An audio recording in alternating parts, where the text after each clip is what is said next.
read the text, okay? Yeah, we'll read first verse, second verse, third verse. We will read up to fourth verse, okay? I bow down to the holy lamas. I will explain as well as I can the essential meaning of all the conquered scriptures, the path praised by the excellent conqueror children, the port for the fortunate wishing liberation. Whoever are not attached to the pleasures of transient existence, whoever strive to make leisure and fortune worthwhile, whoever are inclined to the path pleasing the conqueror Buddha, those fortunate ones should listen with a clear mind, without a complete intention to definitely cyclic existence. There's no way to stop seeking pleasurable effects in the ocean. Also, craving cyclic existence thoroughly binds. Therefore, in the beginning, an attention to live the cyclic existence should be sought. Leisure and fortunate ones, and life has no duration. Thorough familiarity with this emphasize on the appreciation. Okay. If you think. Okay. So, actually, we are on the third verse last time, and we covered 2 lines of the third verse, and the second two lines is also craving cyclic existence thoroughly binds the embodied. Therefore, in the beginning, an intention to live cyclic existence should be sought.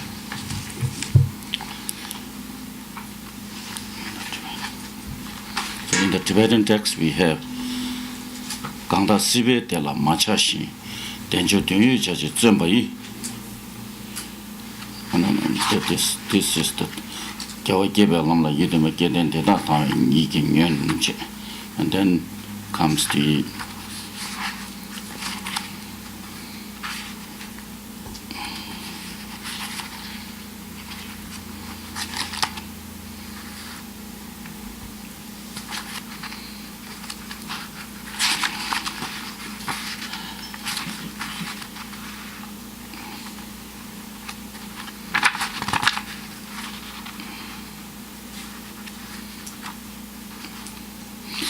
sorry, this Namda Nijumeba, Sizui, Dendra Dunishiva Tamela, Sila Gamba Yijan Lujanam, Gune Chinchir, Toma Nijun cells. So, this verse, actually, the whole verse, as I discussed last time, is explaining about then the reason why we need to cultivate the mind of renunciation. Without the mind of renunciation,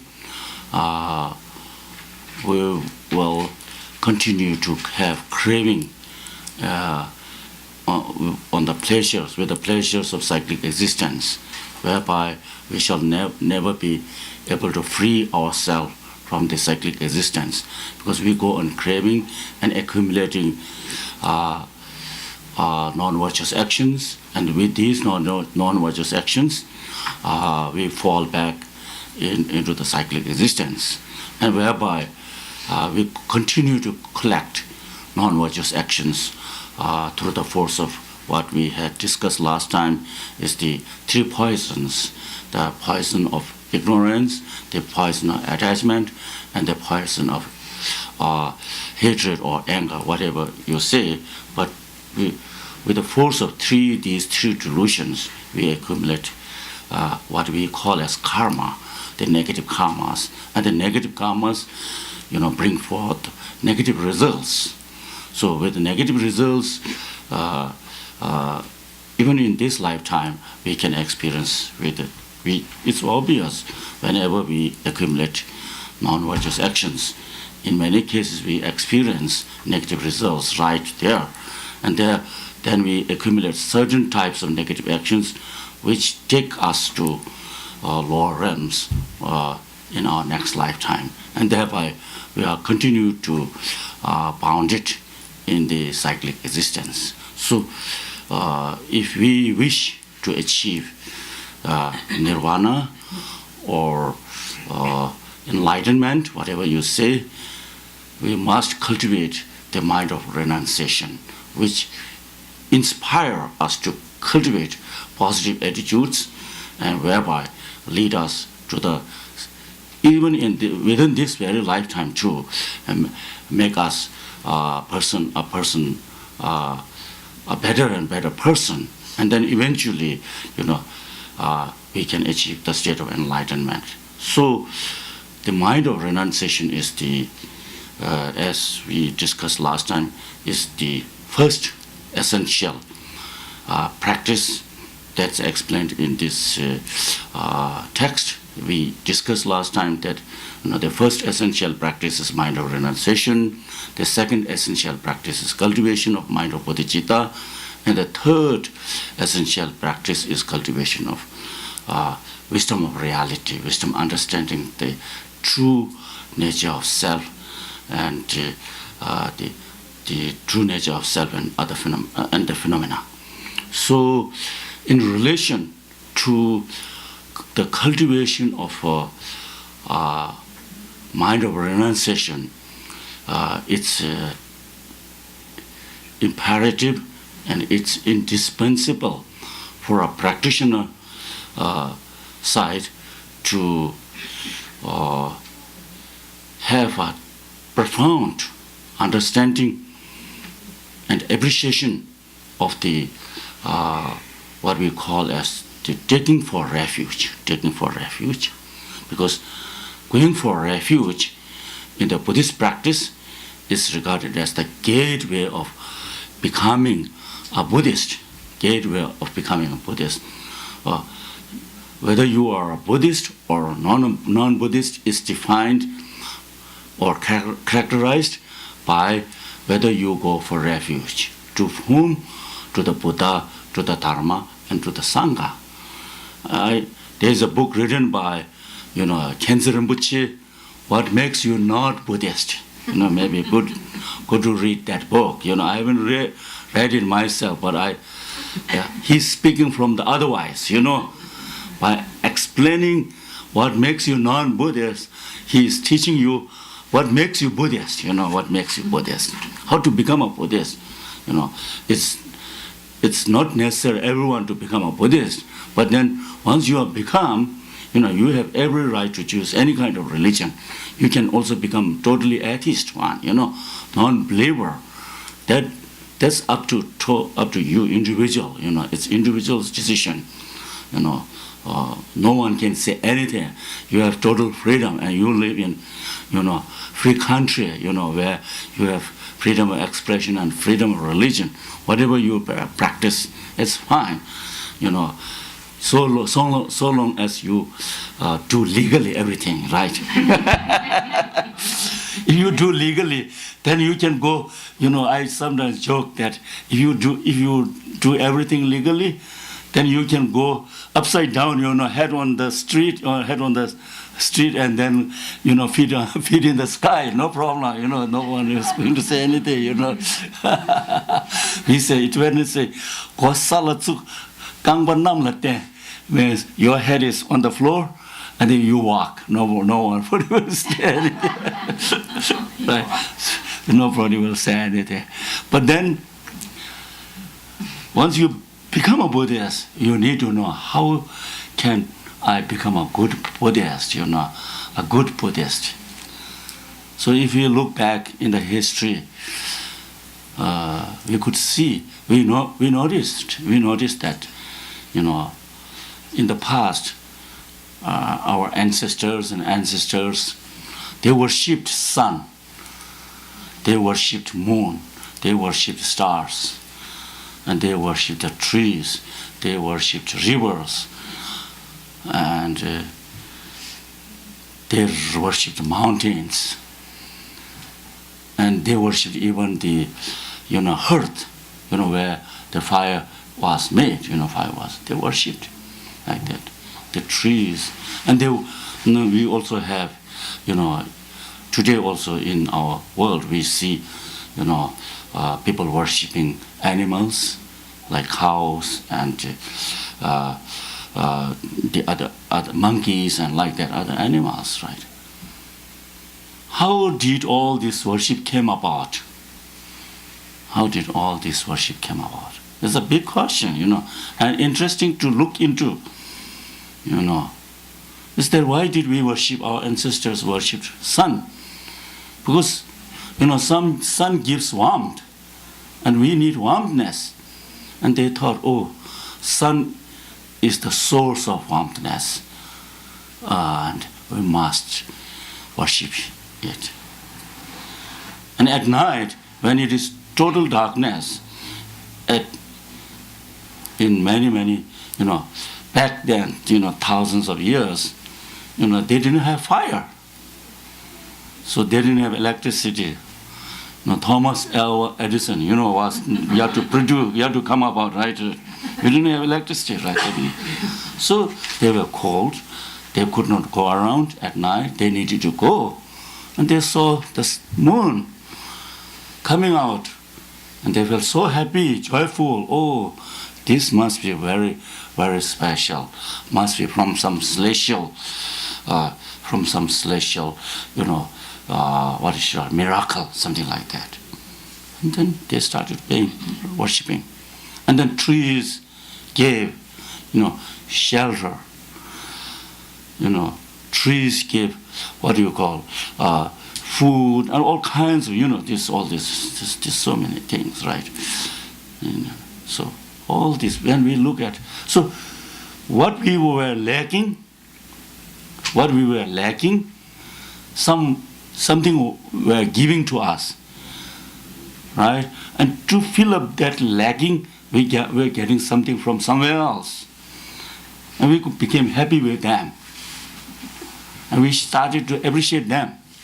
That's my idea, I don't know what really, I'm feeling this way, I'm feeling this way. So now, then slowly religions appeared, different types of religions appeared. And these different types of religions, what we call filled the need of different types of people, various types of people. And these religions, propagated or, different philosophical subjects and different practice subjects. And individually, depending on individually, some opted to this kind of religion is suited to me because this kind of religion has this kind of philosophy, this kind of practice. So I must take up this religion and go ahead with my practicing like that, right? So all these major religions, even small religions, we do have so many religions, and within Christianity, I had the opportunity to, you have so many subdivisions of, practices. Now you had these holy rollers, right, like that, right? All kinds of this, and in Tibetan Buddhism also, we had so many, in Hinduism too. It's like that, right? So a group of people maybe looked, maybe anthropologically, maybe, one individual started, or appreciated that thing, and then said, I'm enjoying this thing very much, helping me very much, right? So come along, 2 people joins, 3 people joins, and a bigger group, family, and then eventually, all these major religions of the world has so many followers, groups and like that, right? So the same thing to do with Buddhism. When the Buddha achieved the enlightenment, he said to his disciples, he went search for the disciples, actually almost like searching for the disciple. He was like that, What happened was that historically, when Buddha renounced his world, and then when he started to journey into the forest in search of teachers, and he found many teachers, and these teachers taught them that, oh, you should do this practice, that practice, you should do penance, you should engage in self-mortification, you should engage in, abstaining from food and like that. He did all these things, he tested all these things. And eventually he went into deep meditational practice for 6 years. During that time, he was also accompanied by what we called as Kornati Sangpo, means the five friends, whatever you call, 5 friends, and they followed him. They went with Buddha. But then one day Buddha said, oh, the self-mortification is not going to never work for me. So I must find a path which we call now as a middle path, right? He opted for the middle path, and he started taking food. And these 5 friends thought, oh, this guy is, fallen down. And so they left him, But Buddha proceeded further and eventually reached to what we call as the Bodhigaya. And then he sat down under a huge banyan tree, we call these days as Bodhi tree. Of course, we are in the Bodhi tree here, right? So he sat down, and then he resolved not to shake, not to move, until he found the truth. And then, of course, he was deeply in meditational practice. He was able to find the truth, and then he became awakened, and he set out. After becoming awakened, and he set out, he thought, the first thing what I should do is to find these 5 friends and teach them what I had, experienced. So he, moved from Bodhigaya in search of these 5, friends, where he found eventually in Varanasi, Sarnath, in the forest. It is called Tangsong Hue Rida Nasu. It's in the text. It says Tangsong Hue Rida Nasu. Rida Nasu. Tangsong Hue Rida Nasu. Tangsong actually means there many sages were, doing penance in this big forest. Rida Nasu means there were so many wild animals. The description of the forest. What he found later on was in search. He found these 5, friends. And these 5 friends, when they saw the Buddha first time, they did not want to go near him because they still thought that he had not gained anything, and his kind of fallen down from his practices like that. But as they saw Buddha coming closer to them, they sensed something different in him. He seemed to be more glowing, more with the richness, some kind of experience. Richness in his knowledge, expressions have, like that, right? So they went close to him, and then they asked, what did you have? What did you learn? In other words, do you have something to share with us, right? He said, of course, I have something to share you. I'm searching for you, and you are here now. And he found them, and then this, because they could sense that this Buddha or the awakened one, this Siddhartha, whatever, is he's found something very, very unique, something very special that we should also learn from him like that. So they sat down and then requested to teach. And what he taught was the first, we call as the first sermon or the first teaching ever given by the Buddha. Will you call it to a public? At that time, public was only 5, right? I told you, like that, right? Only 5 people, right? 5 people were listening, and 5 people listened to him, right? And what he taught was 4 noble truths. So that is the basis, that became the basis of Buddhist practice, upon which it became like the cornerstone, foundational stone, upon which all this, upon all which all this, what we call as Theravada traditions, minor traditions, here Vajrayana traditions, their practice, their philosophical subjects are built on.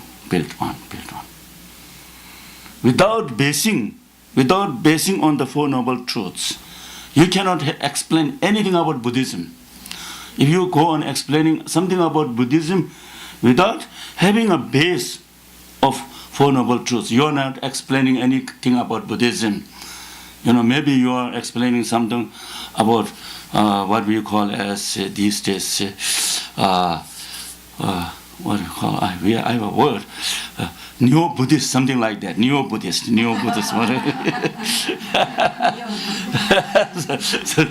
like that, right. So everything you teach about Buddhism, even if it's just a word, even just a phrase, must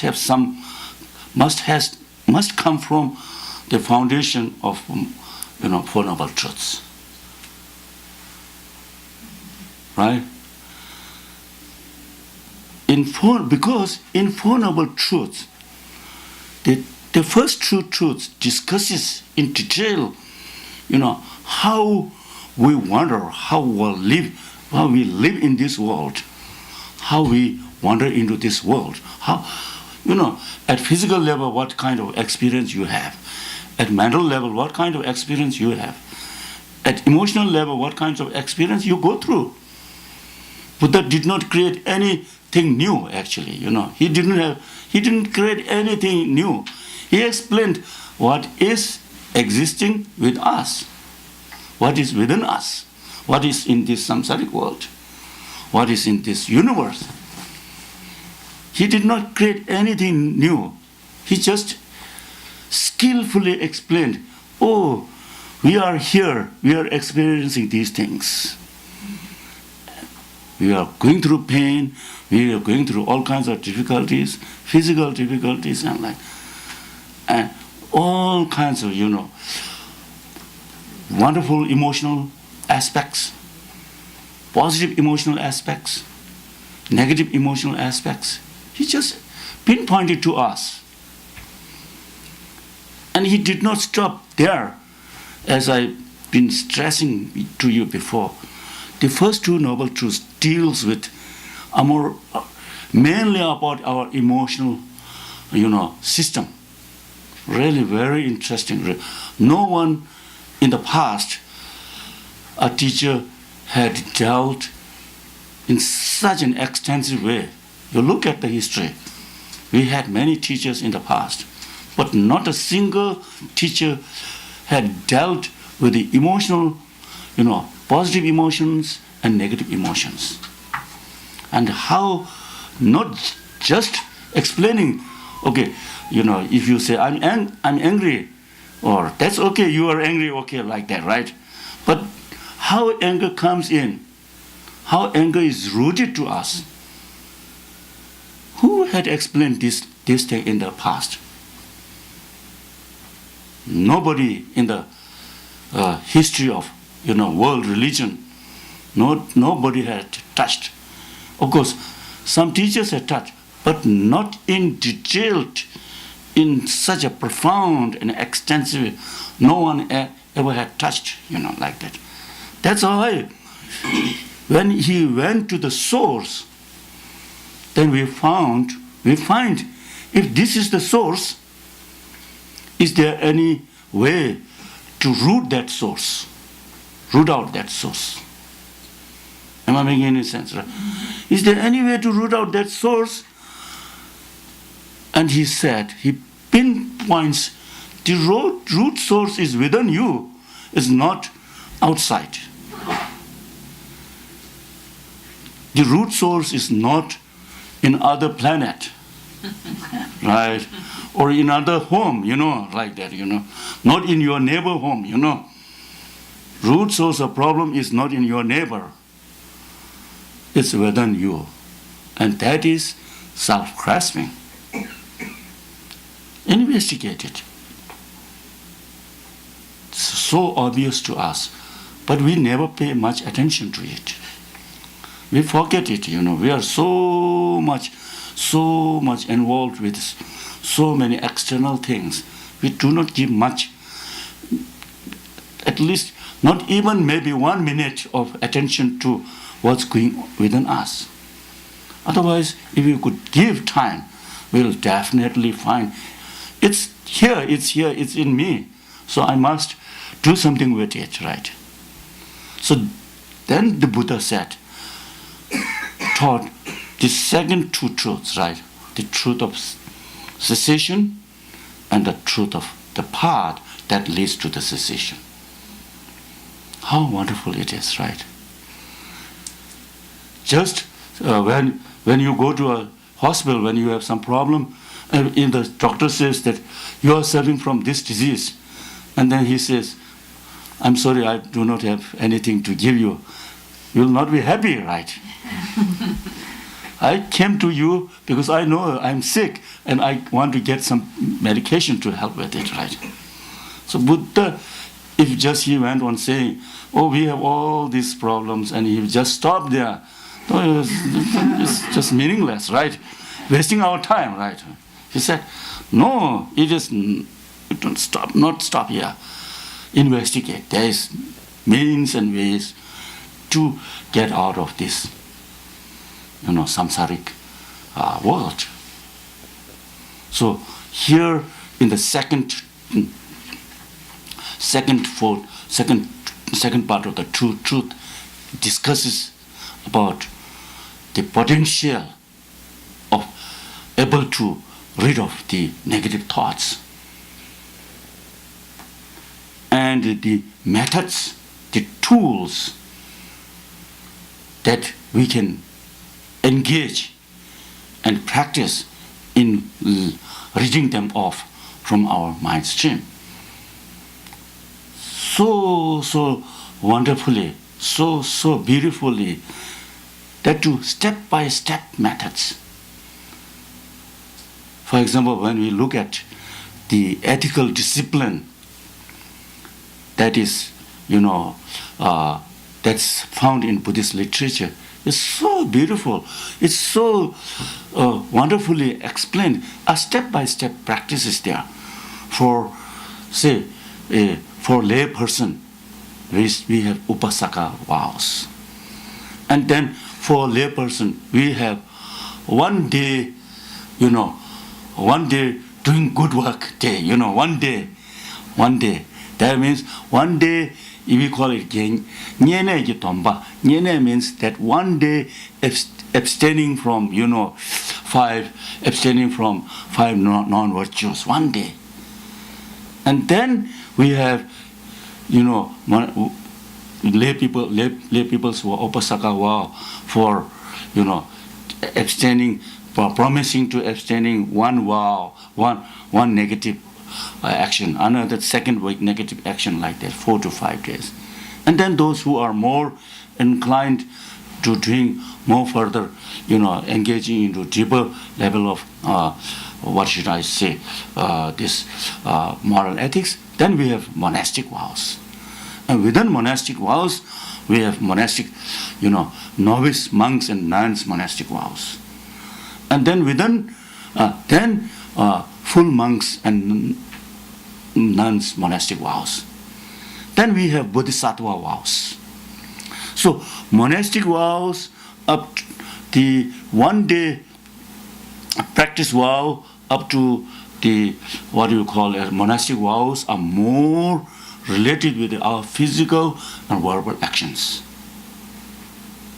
Because we have not reached to a level where we can gain some control over our mind stream, some control over our mind. So abstaining from killing, stealing, like that, right? Verbally, not speaking harsh words, like that. All are related to, physical and verbal. How skillful he is, right? If the Buddha said from the beginning, you should abstain from, thinking of harming others. Immediately he said, then, no, this is not within our ability for the time being, right? So he didn't say that. He said, first, okay, observe these rules and calm yourself down, right? Then we get calmed, right? And then once we get calmed, what happens is that because it's in our life, when we are calmed, what do?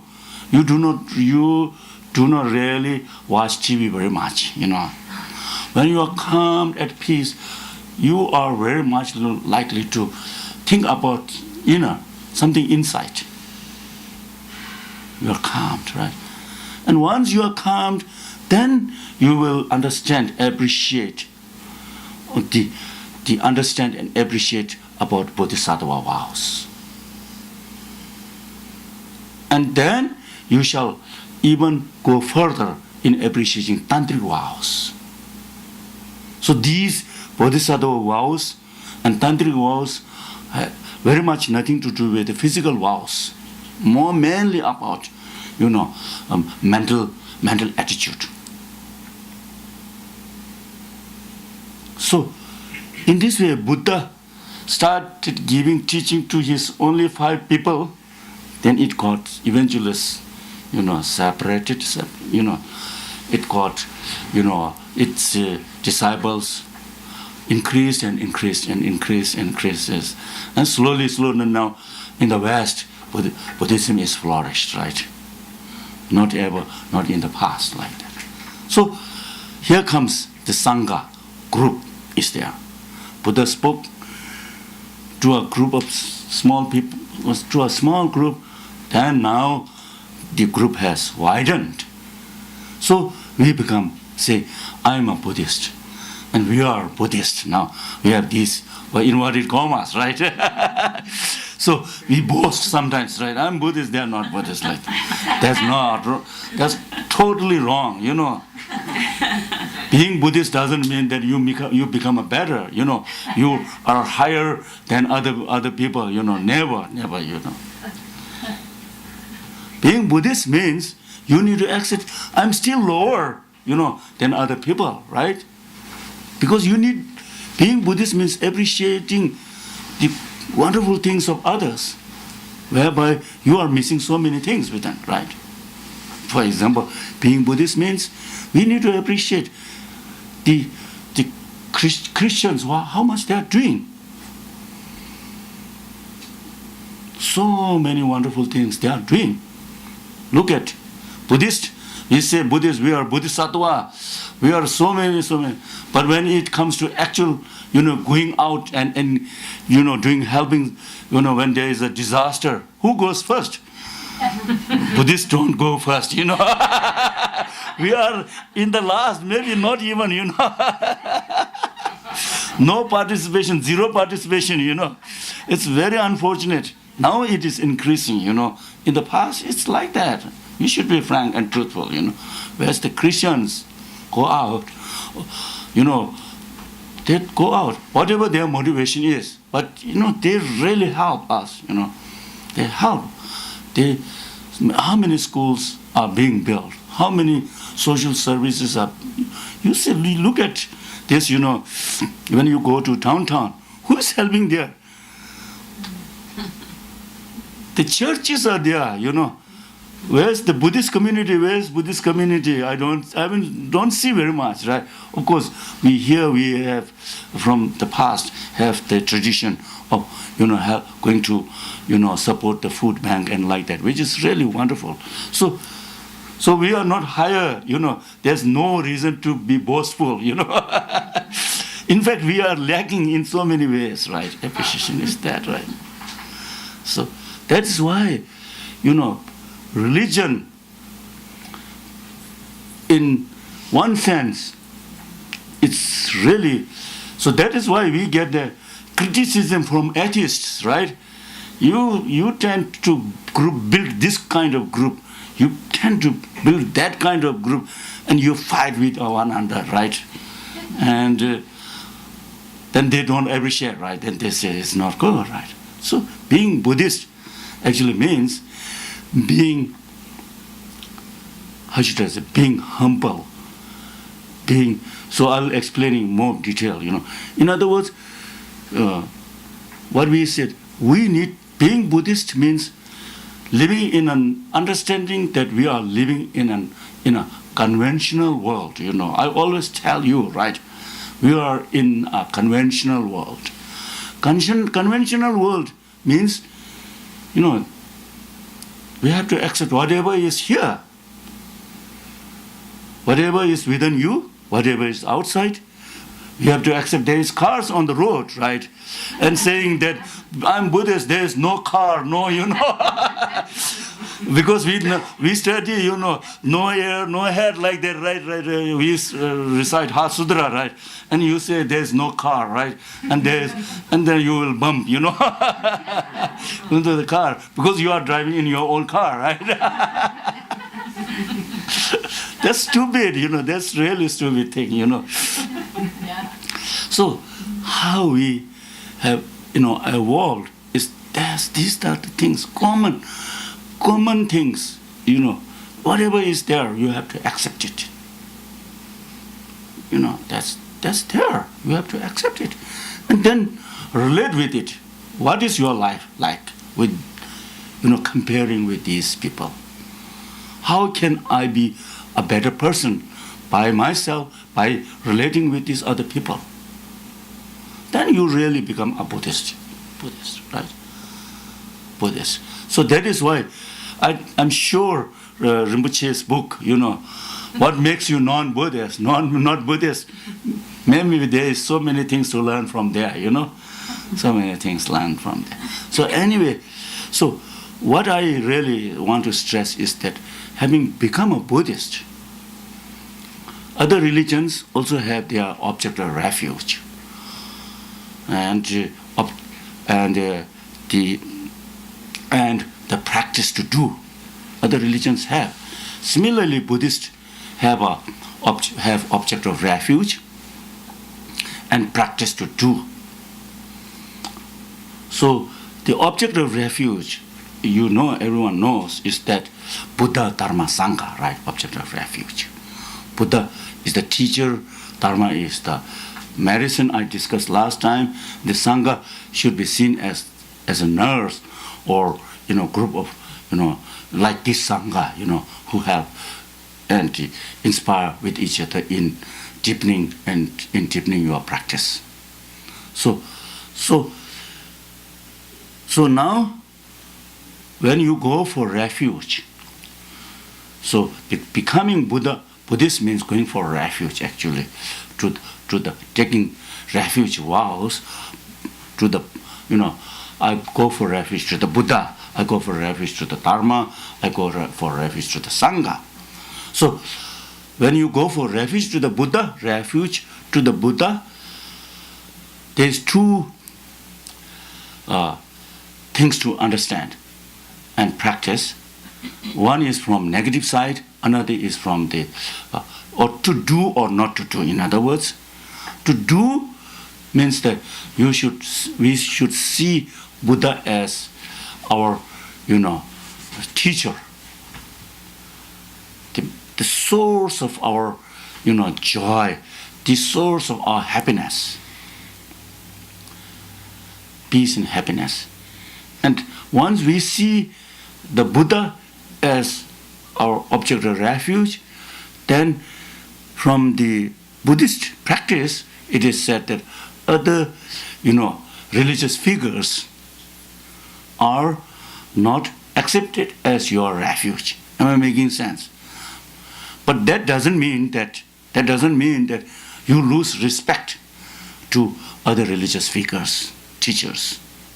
This should be made very, very clear. Refuge is your personal thing. Respect is also your personal thing, but that doesn't mean that you forget and respecting other teachers of the world, religious teachers of the world. That's what His Holiness always mentions. When we go on thinking, my teacher is better than other religious figure, here comes the problem, Then we create problem. So other teachers, I pay deep, deep respect. But he or she is not my object of refuge. Am I making any sense, right? Clear, right?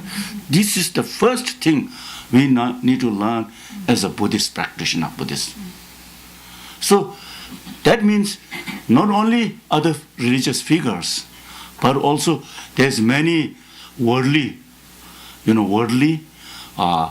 deities or the gods and goddesses.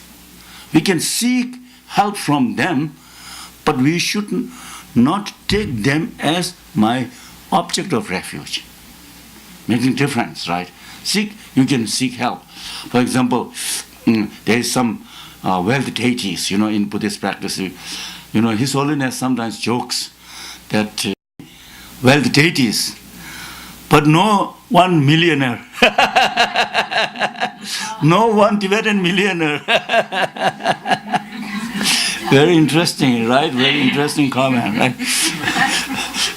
You have no, wealth deities, but you have many millionaires, even billionaires. So, right? So that's how we really need to understand the relationship we create, with the deities and the gods and goddesses, and of course to the root teacher, our root teacher, the Buddha. Am I making any sense, right? So then the second is going for refuge to the Dharma. Dharma here means Sanskrit word. In Dharma includes what we call the truth of cessation, the cessation and the path that leads to the cessation of suffering. In other words, for example, when we practice, when we take the vow of not harming other sentient beings, that itself we have practiced a little bit about the Dharma, a little bit about Dharma. Am I making any sense? Right. So eventually, we reach to a level where we shall not fall back into the samsaric world, where we have attained what we call as the total liberation. That is what we are seeking in, that is what the mind of renunciation is related.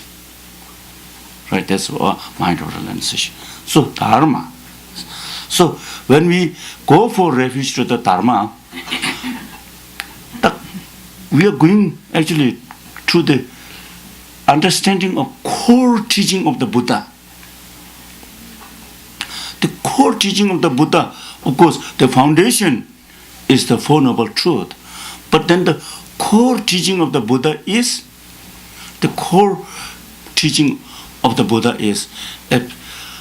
abstaining. Is, in other words, not harming other sentient beings. From spiritual side, or in other words, from behavioral or from conduct side, is rooted to not harming other sentient beings. And then from philosophical side, we accept what is called as the four seals. Seals, the four seals of Buddhism. The four seals of Buddhism are Dije Thamje Mitakpa, means all the the composite phenomena are impermanent. Sakya tamje dunga, all the contaminated, phenomena are end in suffering or pain. In other words, rooted in pain, or suffering. Sakya tamje dunga. Che tamje tongshi, all the phenomena are empty of true existence. Third, right? And then the fourth is nirvana. Nirvana is peace. In other words, the liberation. Liberation is peace. Right? When we achieve the liberation, we are in total peace. That's what liberation is, peace. So, practice side, what we call as His Holiness always mentioned is that non-violence, based on non-violence. On the philosophical side, we have these 4 seals. So in non-violence, practice of non-violence is rooted to not harming others. Not harming others means physically not harming others, verbally not harming others, mentally even not thinking of harming others. So that is, and here comes what we call as 10 virtues, right? 10 virtues. So beautifully explained, right? So, and when we are able to practice 10 virtues, genuinely, we are cultivating what we call as even going further. Going further in non-violence is helping other sentient beings. Right?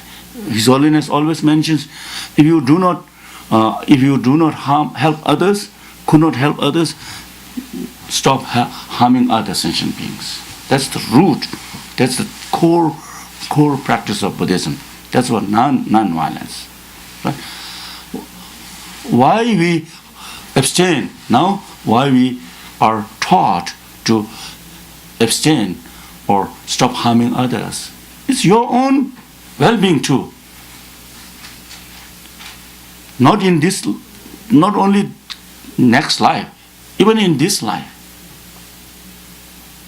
When you kill somebody, mentally you are disturbed. When you start to harming someone, mentally you are not happy at all. Whether you call it guilt or not, whatever you say, but mentally you are not happy. You are distressed. You are in what we call as dejected. And mentally you become unstable.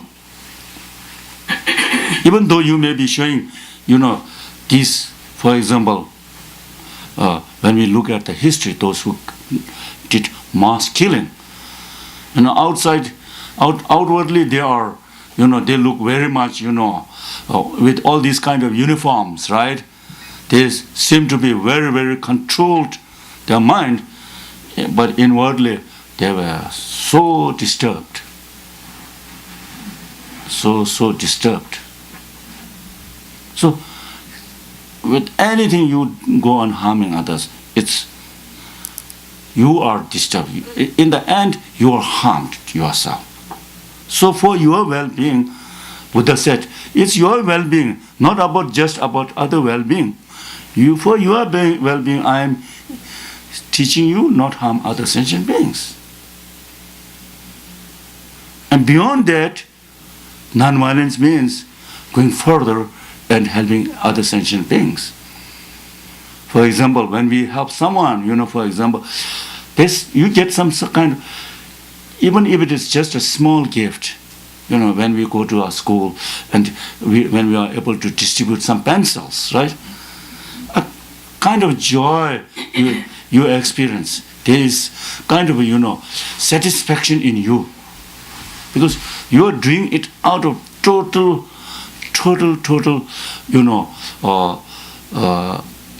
a sense of empathy towards them. Even it doesn't, the commodity doesn't count.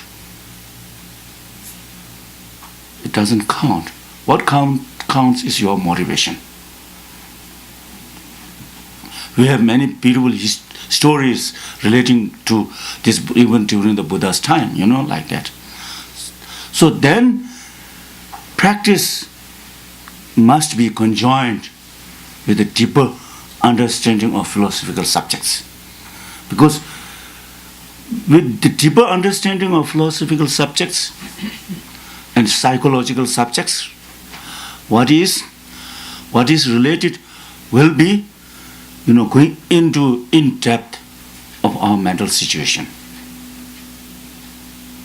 For example, when we speak about the content, all the composite phenomena are impermanent. We never think about impermanence, in our life usually. We don't want to hear about impermanence even. Why? Because we want to deny all these facts. Because you are scared of accepting these actual reality of the life. This has been the tradition in our life. So we do not want to hear anything about impermanence, anything about death, anything about changing. We do not want to hear, because we think I already have some more problem, and I don't want impermanence makes me more sad, like that, right?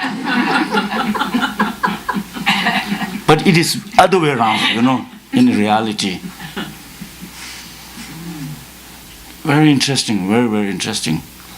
I told you this story one time when I taught at PSU. I had a very big gathering at that time, and I was at that time didn't have much experience how to teach, and how to relate with, especially with the young, students. So, and the topic was impermanence actually. And then I started going in a very, very detailed, and in a more graphic way. And the two girls, stood up and they left, I didn't know why they left, because I was totally new, this kind of. And next day they came to me. They said, Geshe, sorry, we left yesterday because we could not stand what you were talking, It was too much on them, And I said, no problem, next time I will not tell you these much things, we can take it lightly, So I understood, especially here in the West, not much should be spoken on death and dying,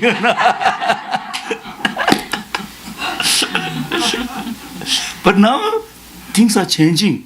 People are becoming more and more aware of what is actually going on. And, it's helping them very much when you understand these things beforehand. So it's helping them so much. So when it comes to, for example, the impermanence is how our body decays, how things decays.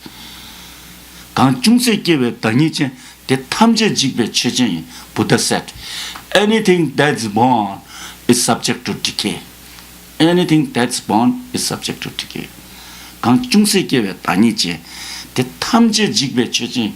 Nothing is there that will sustain and live forever. There's no youthfulness living forever,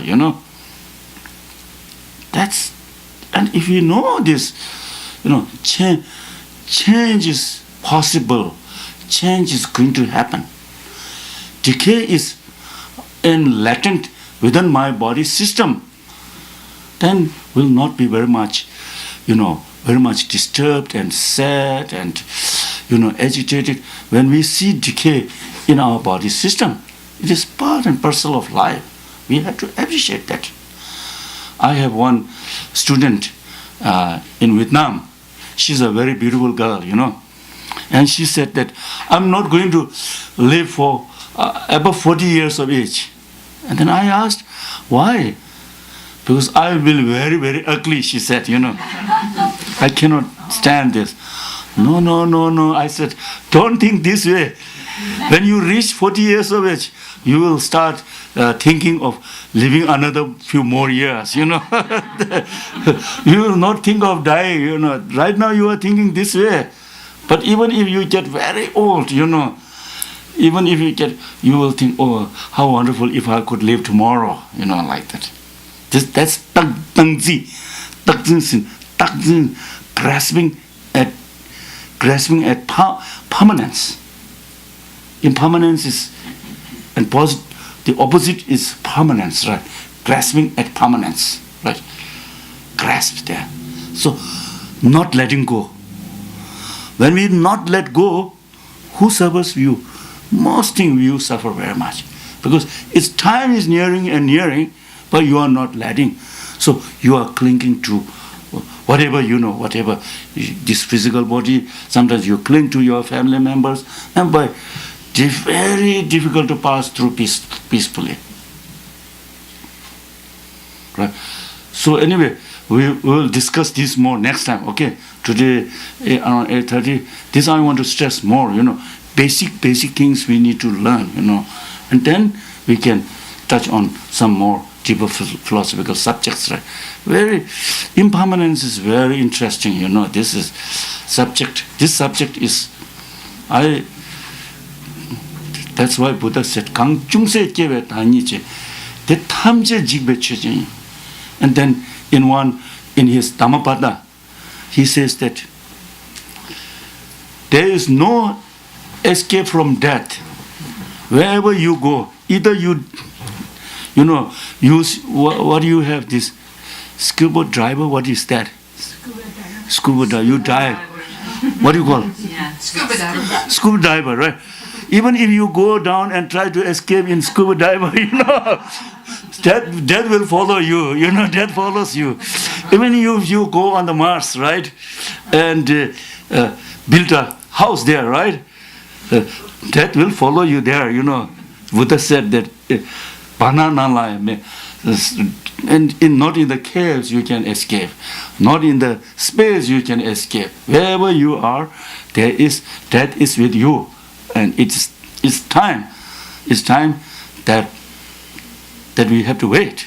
That's the wait, right? Very, very interesting subject.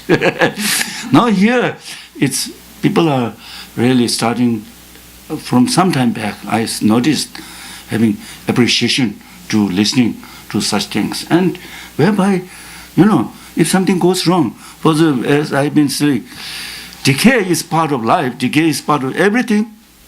Right? And then you will not be very much frustrated because beforehand you have this knowledge is decay, breaking something down is part of that thing, right? So, and that's what some Kadamba Lamas say, that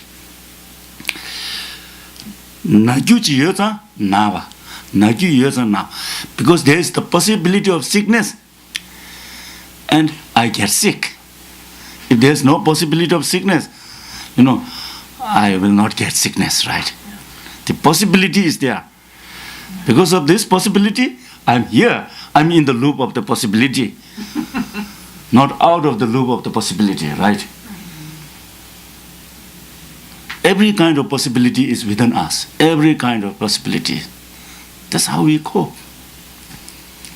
Oh, Tuche, thank you. Thank you.